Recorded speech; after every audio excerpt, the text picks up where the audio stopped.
Annie Dillard characterizes the numbers as bleak and severe prognostications of reality.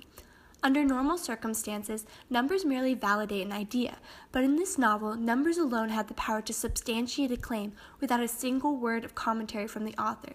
These are the cold, hard facts, and they speak volumes without hardly speaking at all.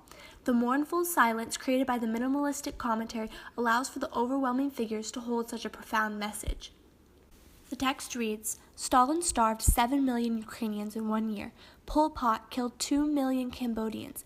The flu epidemic of 1917 to 18 killed 21 or 22 million people, followed by the reflective silence of the author. Rather than being spoon-fed opinions from others' perspective, Annie Dillard leaves the sheer magnitude of the numbers to the readers, allowing for them to come to their own conclusions. There are no chances for speculation.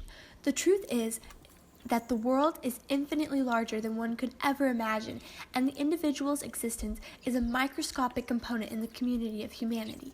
These are not conspiracies. These are the facts, with no need for embellishments or attempts at persuasion. It is time to face up to reality. She continues this characterization of the numbers with a blunt, apathetic tone that evokes emotion from the reader. The remainder of the novel is largely full of emotion and personal commentary. In this chapter, there's a sudden, very apparent lack of fervent discussion. Everything is purely objective. We who breathe air now will join the already dead layers of us who breathed before us. She is straight and to the point, taking no time to provide euphemisms to her diction. Dillard refrains from offering any empathy in describing the horrors and realities of present day. This creates a vacuum, calling for someone to give meaning and significance to these numbers, to feel for these people, who are largely disregarded as insignificant. Dillard attempts to portray the extent of significance implemented by these numbers not only in these specific examples, but throughout all of humanity. She capitalizes on the specificity in which we record natural disasters. On April 30th, 1991, on that one day, 138,000 people drowned in Bangladesh. The date and the time are transcribed of these events as inadequate attempts of recognition. The exact punctuality of these details exposes the matter that meaningful events pass every day that we will neither hear nor learn of. The audience is made aware that there will always be unknown suffering, pain, and vastness. As much as we try to oversee humanity with documentation of numbers and facts, they will remain hollow and insignificant because we fail to find emotional connection with these occurrences. Dillard uses numbers, especially large statistics, in order to show that individuals within a group are not as significant as our self-centered nature imagines. A significant example Dillard repeats is when she is talking to a child about the thousands of people that drowned in the ocean and mourning while having trouble imagining what it must have looked like. The child responds with, "No, it's easy," she said, "lots and lots of dots in blue water." This shows that when we grow older, we gain more knowledge that everyone has a soul and can feel. Strangers start becoming more real, less of ambiguous characters.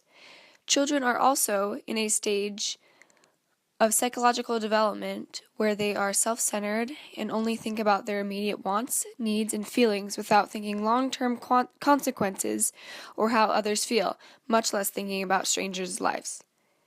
This comes up again in a later chapter when Dillard says that children rarely grieve for strangers, lots and lots of dots in blue water. Children can see that there is an abundance of human lives in the world as a whole without seeing them as individual lives or individual souls. So when asked about what the thousands of people looked like when drowning, the child answers very literally, feeling no emotional connection to the image. This causes the reader to question how insignificant human life really is. Are we as expendable as numbers make us seem? Dillard also repeats the theme of being buried, where she discusses the numbers of people dead and buried before us and the numbers of people that will die and be buried after us. Human life is a fleeting statistic. She uses the quotes from Juan Rulfo's novel, "Just think about pleasant things because we're all going to be buried for a long time. We will spend a short while being alive and an eternity being dead. Human life is short and fleeting, so how important can the 90 or so years to each of the 6 billion souls really be? If we are all going to die very soon, then why are we wasting our time on unpleasant things?" Dillard says in a later chapter that we arise from dirt and dwindle to dirt, and the might of the universe is arrayed against us. We will all end up no better off than where we started. Life is just something that we all do, however long it may be. So what does it really mean if we all end up dead and buried in the end? Throughout the numbered passages, Dillard uses rhetorical devices to describe the trivial worth of humans. On page 49, Dillard talks about how there are only 6% of those who ever lived and who will ever live on the planet. She then goes on to say that this is not a meaningful figure. The Latoda used exhibits the reality of how many people have inhabited the world and how many people will inhabit it in the future. Dillard emphasizes the insignificance of humans to help change the reader's perspective. By accentuating the notion that humans are only a minute fraction of the large picture, she's also lowering the perceived value of the characters in the book. By doing this, the reader can now view the characters as just people, not anything special. On page 107, Dillard asks a series of questions regarding the reader's whereabouts the day 138,000 people were killed.